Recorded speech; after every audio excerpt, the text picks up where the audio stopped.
At dinner, my father leaned across the table, his tone almost casual. "You're not invited to Christmas this year." The air froze. My mom's hand trembled against her glass. My sister Claire smirked like she'd been waiting for this victory. They thought I'd argue, beg, maybe even cry. Instead, I placed my fork down, slid my phone from under the table, and tapped 3 times.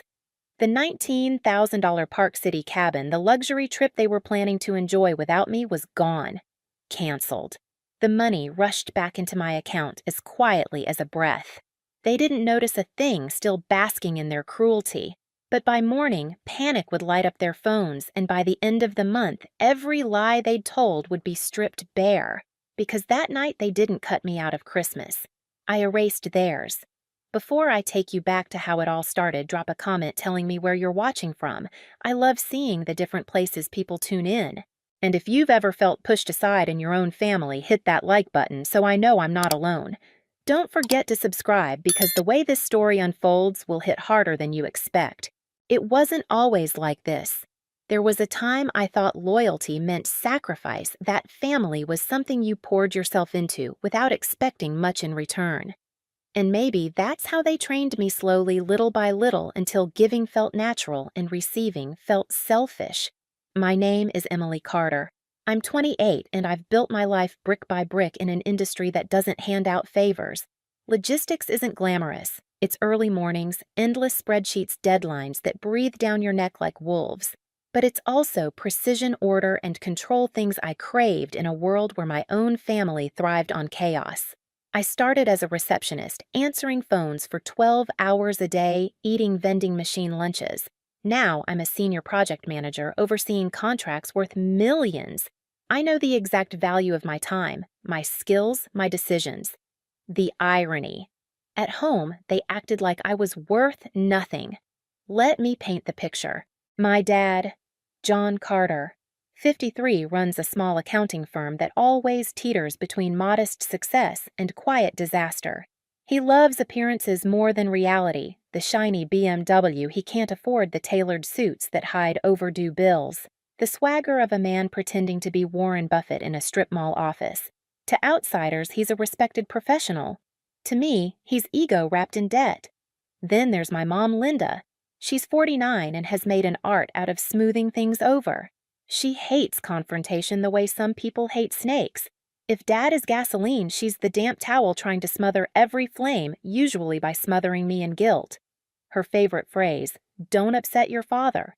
Not, "Are you okay?" Not, "That wasn't fair." Just instructions on how to keep the peace by silencing myself. And then, Claire, my sister, 25 with the emotional maturity of a teenager and the spending habits of a celebrity. She majored in creative wellness at a liberal arts college that cost more than my first year's salary, and she's never managed to keep a job longer than 3 months. Yet somehow, she always has the newest iPhone, salon-perfect nails, and handbags that scream 4 figures.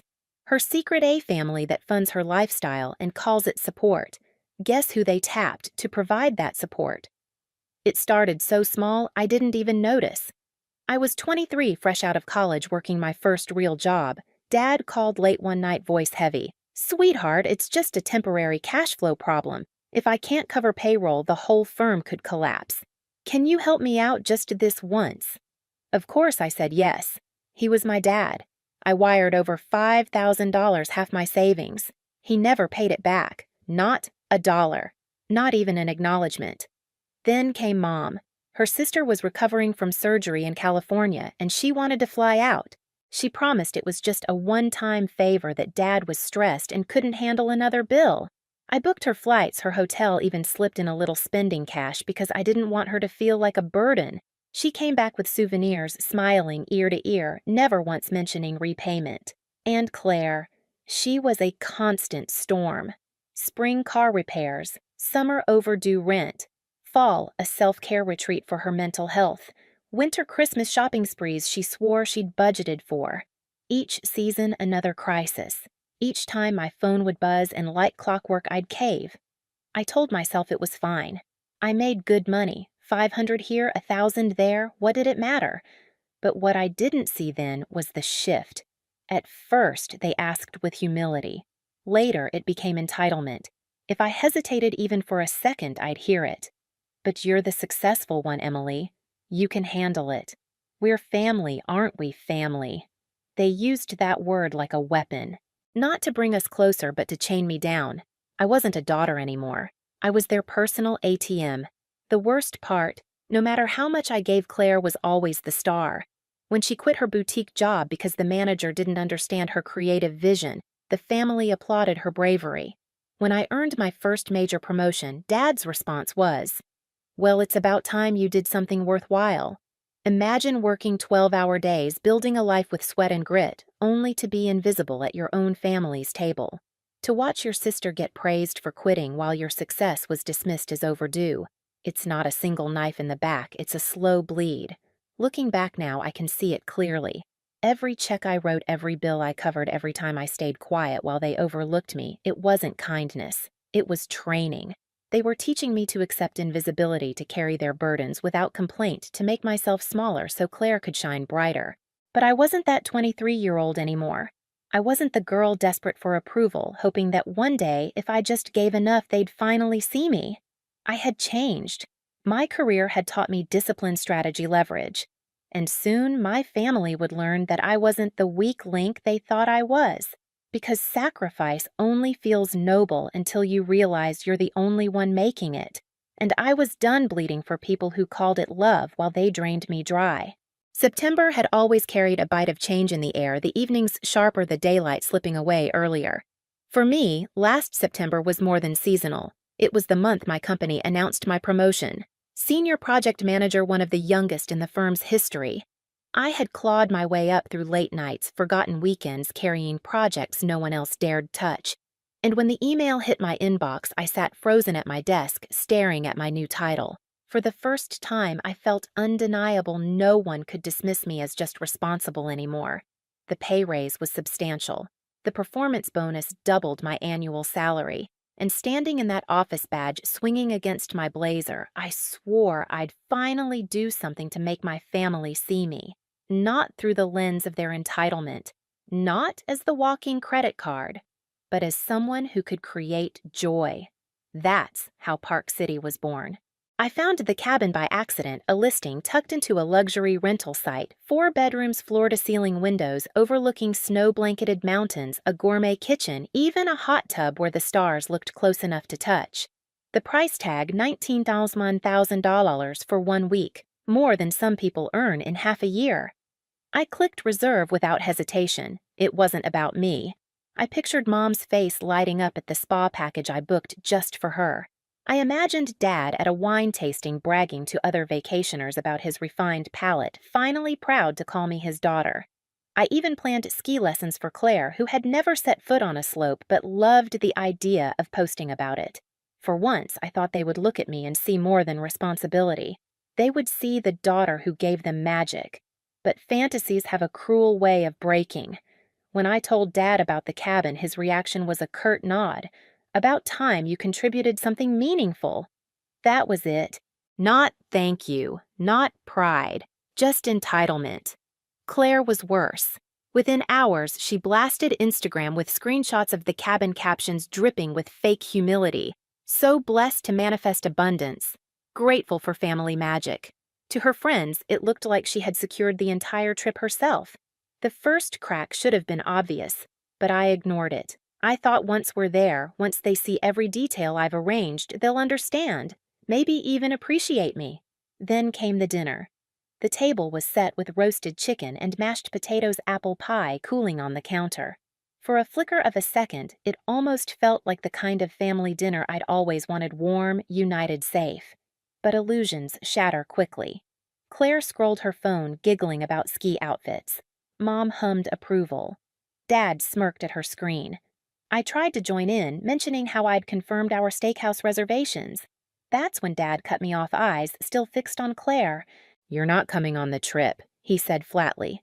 The words ricocheted in my skull. Not coming, I blinked. Immediate family only this year. You'll understand. Immediate family. The irony nearly knocked me out of my chair. I was the one who booked the cabin, paid for it, planned every second of it. And yet, I wasn't family. Claire smirked. No offense, M, but you ruin the vibe. This trip is supposed to be fun, not lectures. Lectures. That's what they called my boundaries. My insistence that rent be paid on time, that bills didn't magically cover themselves. I heard myself say it sharper than I meant. I booked the cabin. I paid for it. $19,000. Dad finally looked at me, expression annoyed, as if I were interrupting. Language, Emily. Yes, you handled logistics, but Claire is fragile right now. She needs family support. Your presence creates tension. Tension. That was the word they used for my existence. Mom nodded eagerly. Maybe it's for the best, honey. You work so hard. A quiet Christmas might help you relax. Something shifted inside me then. A cold, solid clarity. I stared at them, the father who used me, the mother who excused it, the sister who thrived on it, and I realized I wasn't invisible. I was dangerous to them, because if I stopped playing my role, their entire world collapsed. So I said the only word I could manage without shaking fine. They thought that meant surrender, that I would leave quietly sulk, maybe beg later. But in my head, a plan was already forming. My career had taught me something vital. Logistics is strategy. It's about timing, precision, leverage. And I had all three. That night, I drove home in silence. My hands steady on the wheel, my mind racing. At my kitchen table, the cabin confirmation email glowed on my laptop. Dad's name as renter. My card as payment. My money. My rules. I hovered over cancel reservation. My pulse barely quickened as I clicked. Seconds later, a message appeared. Refund processed. $19,000 returned to my account. It was intoxicating, like breathing after drowning. With one click, their fantasy dissolved into nothing. But canceling was only step one. I poured a glass of wine, leaned back, and let the idea crystallize. They thought they had cut me out of Christmas. In reality, I had just cut the strings that kept them dancing. This wasn't heartbreak. This wasn't surrender. This was the breaking point, and the first move in a game they didn't even know they were playing. The next morning, my phone buzzed like a hornet's nest. 8 missed calls before I'd even finished my first cup of coffee. Voicemails stacked up, each one more frantic than the last. Dad's first, Emily. There's been some kind of error with the Park City booking. Call me immediately so we can fix it. Then, sharper. This isn't funny. Whatever game you're playing, stop now. People are depending on this trip. And finally, rage. You're embarrassing this family. End this nonsense or there will be consequences. Each message was sweeter than the last. For once, I wasn't scrambling to fix a crisis. I was the crisis. Then came Claire's texts, rapid-fire explosions on my screen. Are you serious right now? I already told my friends about Park City. They think I'm a liar. 1 minute later, you're ruining my reputation and my mental health. Do you even care? And then the crown jewel. Fine. Be a child about it. But you're paying for my therapy. This is traumatic. I actually laughed out loud. Therapy because I refused to fund a vacation she had exiled me from. The audacity could have powered a city. By noon, there was a knock at my door. I opened it to find my mother clutching a plate of still warm cookies. Her eyes were misty, her voice trembling like she'd rehearsed this in the car. Honey, I think there's been a terrible misunderstanding, she began softly. Your father didn't mean you weren't welcome. He's just worried about Claire's mental health. Smaller groups seemed easier. So, can you fix the Park City situation? I folded my arms. So am I invited again? Her smile flickered. Well, that depends. Claire's already promised her friends souvenirs and your father told his clients about the cabin. We can't let them down. People will think we're unreliable. There it was. The mask slipped. I wasn't wanted for myself. I was wanted for my wallet. And what if I don't fix it? I asked. For a split second, her face hardened. The softness drained away. Her voice was colder. Then you're choosing to hurt your family. Is that who you want to be? The selfish one. Selfish. After 7 years of carrying them, I was selfish. I didn't bother answering. I thanked her for the cookies, closed the door, and slid the deadbolt. Inside, I wasn't angry anymore.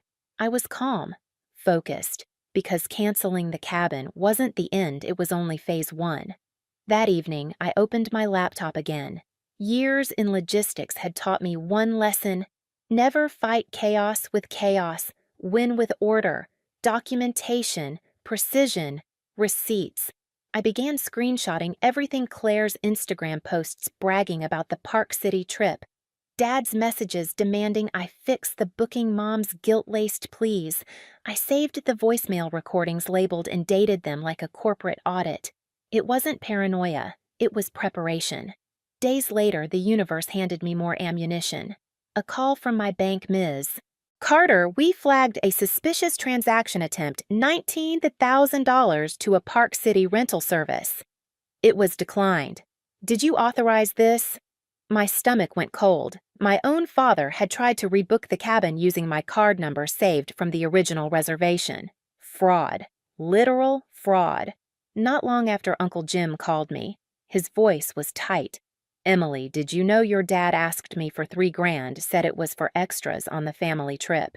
He swore he was covering the main cost, just needed help with flights and dinners. I trusted him. My jaw clenched. Dad wasn't just leeching off me, he was conning relatives too. Through Uncle Jim, I found out the full scale. Dad had borrowed $500 from Aunt Linda, won $200 from Cousin Mark, even $300 from Grandma, who lives on a fixed pension. Almost $6,000 siphoned through lies, painting himself as the generous provider. And Claire. She was feeding the fantasy online. Daily countdowns, 2 weeks until Park City magic. Stock photos of snowy streets, hashtags about being blessed. Her influencer friends flooded the comments with envy. Manifestation queen. She basked in attention built on a trip that didn't exist. Every post, every lie, I saved them all. Sitting at my desk one night, staring at the growing folder of evidence, something shifted inside me. This wasn't about revenge anymore. It was about truth.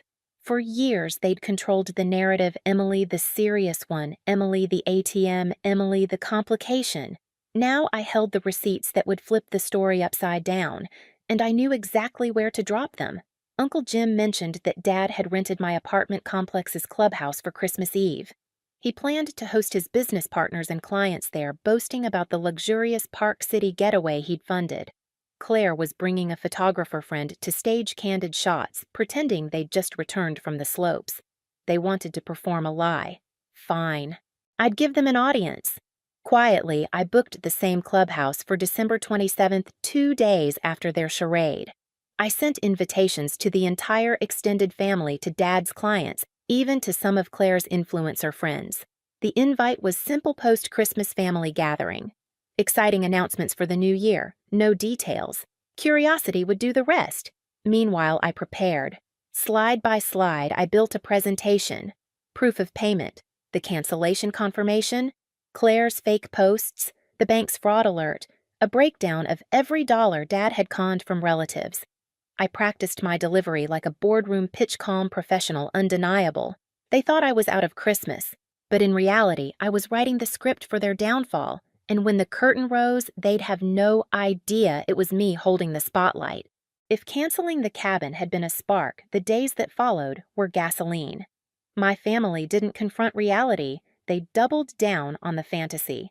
Claire's Instagram became a stage set built on lies. She posted countdowns 3 days until Park City bliss with glossy stock photos pulled from rental sites. She tagged ski brands in selfies taken from her bedroom mirror, pretending she was packing. Her captions dripped with the kind of smug spiritual fluff she'd mastered when you trust the universe it provides. Her friends flooded the comments with envy. Queen behavior, manifestation goddess, and she soaked it up, responding with fake humility. So grateful for my supportive family. Supportive. I almost choked. Meanwhile, Dad turned the family group chat into his brag board. He boasted about wine pairings for dinner at the lodge, hinted at networking opportunities with other successful vacationers. Mom added her syrupy encouragement heart emojis, so proud of us. Family is everything. Reading their words, you'd think the trip was alive and thriving, But I knew the truth. There was no Park City, no cabin, just a crumbling illusion they were desperate to keep standing. And desperation makes people reckless. 2 days after the cancellation, I got another fraud alert. Someone had tried to charge flights to my card flights to Utah. This time, the bank froze the attempt. I didn't need a name. I knew it was Dad. Then came the whispers from relatives. Aunt Linda texted me privately. "Did your father really pay for Park City? He asked me for $500 for ski rentals. Said he'd already covered the rest. Is that true?" I bit back the urge to vent and just asked, "How much did you give him?" One by one, the stories poured in. Cousin Mark, $1, $200 for flights. Grandma, $300 from her pension so the grandkids could have a magical Christmas. A neighbor he sometimes golfed with $800 for fine dining. My father was building his empire of lies on everyone else's wallet. And Claire, she was busy building hers on fake photos and hashtags. The audacity would have been infuriating if it wasn't so useful, because every post Claire made, every lie Dad told, every dollar they siphoned was another brick in the case I was building. I saved it all, screenshots, bank alerts, text threads. By now, my laptop looked less like a Christmas list and more like an evidence archive. And still they pressed harder. One night my phone buzzed with a long message from Mom, "Honey, please. This has gone too far. Your father's reputation is at stake. Claire's friends are watching. If people find out, it'll destroy us. Just rebook the cabin and everything will go back to normal. Don't punish the whole family for a misunderstanding." Misunderstanding. That was their favorite word, as if years of being drained, dismissed, and excluded could be brushed aside as a minor accident. I didn't reply. Not to her, not to Dad's angry calls, not to Claire's all-caps texts. "You're literally ruining my career." Silence was my weapon, and silence terrified them. But silence didn't mean inaction. I prepared, slide decks polished, evidence folders backed up in 3 places, invitations for December 27th confirmed, and then I waited.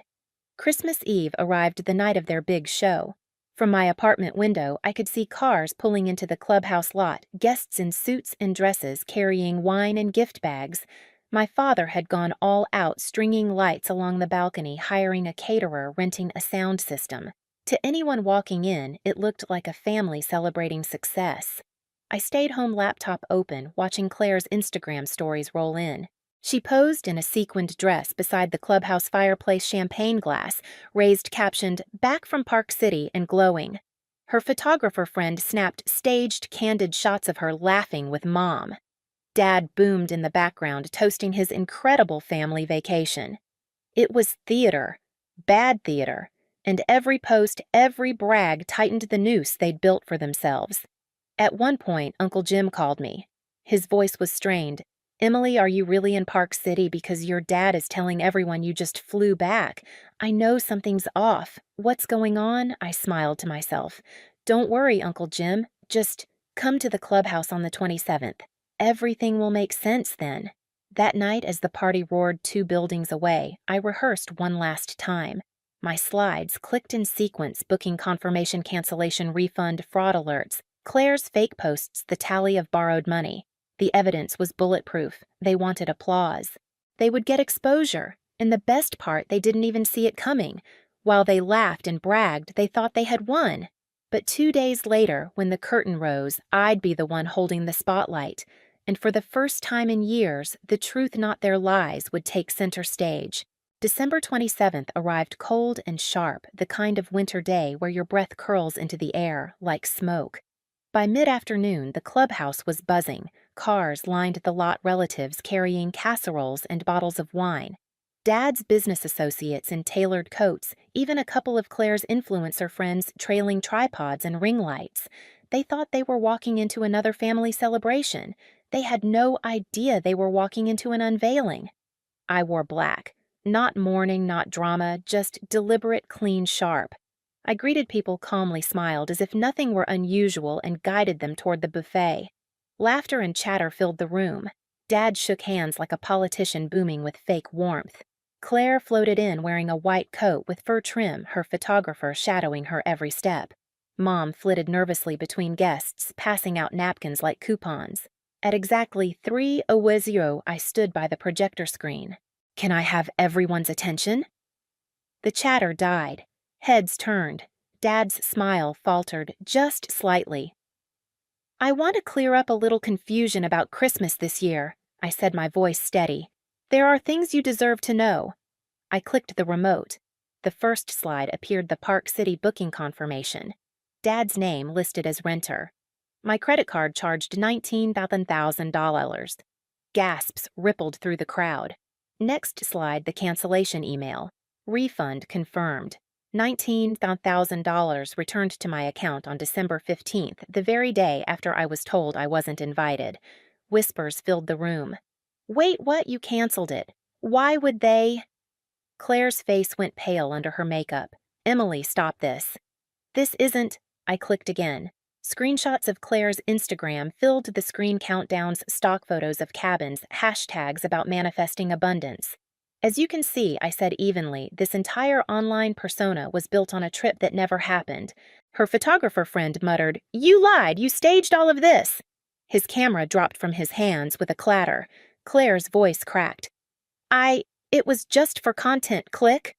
The bank fraud alert appeared Dad's name stamped across the attempted $19,000 charge. Now the room went silent. Then came the slide, titled, The Family Fundraising Campaign. Text messages, voicemail transcripts, Venmo screenshots all projected larger than life. Uncle Jim's $3,000 loan. Aunt Linda's $500 for ski rentals. Cousin Mark's $100 or $200. Even Grandma's $300 scraped from her pension. A total tally of nearly $6,000. The room erupted. John, you told me you paid for everything, Uncle Jim shouted, face red. You scammed me out of $500, Aunt Linda snapped. One of Dad's business partners stood abruptly, voice ice cold. You bragged about funding a $19,000 cabin. You made me and my wife look like fools. We trusted you. Dad's mouth opened and closed like a fish gasping for air. I never said Park City specifically. Yes, you did. Another client cut in furious. You sent photos. You sold this as your treat. Claire tried to salvage it, her voice shrill. It's just a misunderstanding. We still had an amazing Christmas together. Location doesn't matter when there's family love. I clicked again. The final slide appeared grainy screenshots of a tiny $900 cabin near Denver, the real place they'd rented last minute after I canceled Park City. No lodge, no luxury, no spa, just a cramped, drafty rental. This, I said calmly, is where they actually spent Christmas, while lying to all of you, while borrowing money under false pretenses, while trying to steal from me. The effect was nuclear. Relatives shouted over one another, demanding repayment. Dad's business partners stormed out muttering about contracts and lawyers. Claire's influencer friends turned their ring lights off, disgust painted on their faces. You're a fraud, one snapped. You've ruined your credibility. Mom collapsed into a chair, tears streaking her mascara. Not the manipulative ones, but raw, broken sobs. Claire clutched her phone like it was a life raft mascara running her photographer already packing his gear. Dad stood stiff, jaw clenched, the swagger drained from him. And me, I stood steady. I didn't raise my voice. I didn't gloat. I simply let the truth burn them alive. By the time the crowd thinned, my family sat in ruins, their reputations shattered, their lies exposed. And I hadn't lifted a finger in anger. I'd only shown the receipts. I closed my laptop with a quiet click. The sound echoed like a gavel. For years, they had cast me as the complication, the invisible one, the ATM. But that night, I wasn't invisible. I was undeniable. The weeks after December 27th felt strangely quiet. For the first time in years, my phone wasn't buzzing with emergencies I had to fix. No more, Emily, can you cover this bill? No more guilt-drenched voicemails. Silence. And instead of feeling empty, it felt like breathing clean air after years of choking. The fallout spread quickly. Dad's accounting firm collapsed within months. His clients disgusted after the clubhouse fiasco pulled their contracts. Word traveled fast in a city where reputation is currency. The BMW was repossessed, the suits pawned. By spring, the swaggering man who once bragged about wine pairings was working temp jobs, the fire in his eyes replaced by something hollow. Mom aged in what felt like days. She had always smoothed over cracks, but now the dam had burst and there was nothing left to patch. She called me once, voice thin. I never wanted this to happen, Emily. I just wanted us to be whole. I almost felt sorry for her. Almost. But then I remembered the cookies, the way she called me selfish for refusing to be their doormat, and the sympathy evaporated. And Claire. Her empire of curated lies collapsed overnight. The influencer friends she once adored cut ties, publicly calling her a fraud. Sponsors ghosted her. Her followers mocked her in comments. Where's that Park City magic queen? By February, she was working minimum wage shifts at a boutique, hiding under sunglasses whenever someone recognized her from the scandal. They each tried in their own way to crawl back to me. Dad sent an email, all businesslike, as if that would erase years of betrayal. Emily, we should talk. Perhaps we can rebuild our relationship as adults. Mom showed up at my door once more, holding a family photo like a peace offering. We can't erase what happened, honey. But can't you forgive? Family is all we have. And Claire. Oh, Claire sent me a long text one night. You don't understand what losing my online presence has done to me.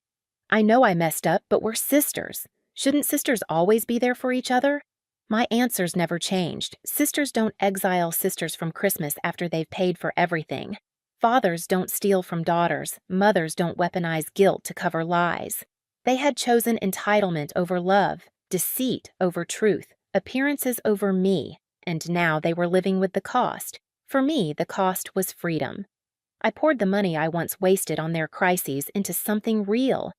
I set up a scholarship fund for underprivileged kids in my city, the kind of teenagers who reminded me of myself at 23, working hard and visible, praying someone would notice. Watching the first recipients get their acceptance letters to college lit something in me that no luxury cabin ever could. Because here's the truth. I learned you cannot buy love. You cannot bribe respect. And you cannot trade your worth for a seat at a table where you are only valued for what you provide. For years, I thought if I just gave enough, they would finally see me. But you don't earn visibility in the eyes of people committed to keeping you invisible. You don't earn love from those who only understand control. What you can do is choose where your energy flows. You can choose to stop watering weeds and start planting something that grows. That Christmas, I didn't lose a family. I lost a set of illusions. And in their place, I found something stronger, the power to define myself without their approval. I sat alone on New Year's Eve watching fireworks crack across the sky. For once, I didn't feel lonely. I felt free. Free of the weight of their expectations, free of the guilt they wielded like chains. The silence wasn't punishment anymore. It was peace. And if there's one lesson I want anyone listening to this story to remember, it's this: family is not defined by blood. It's defined by respect, by honesty, by mutual care. Without those, family is just a word people use when they want to own you. So if you're listening and you feel invisible in your own home, I want you to hear me. You are not selfish for stepping away. You are not cruel for drawing boundaries. You are not wrong for saying enough. Sometimes the bravest thing you can do is refuse to play a role in someone else's illusion. That's what I did, and it saved me. Have you ever felt like your family only saw you for what you could give, not for who you are, like your hard work and sacrifices were invisible until you finally said enough? Tell me in the comments. I'd love to hear your story.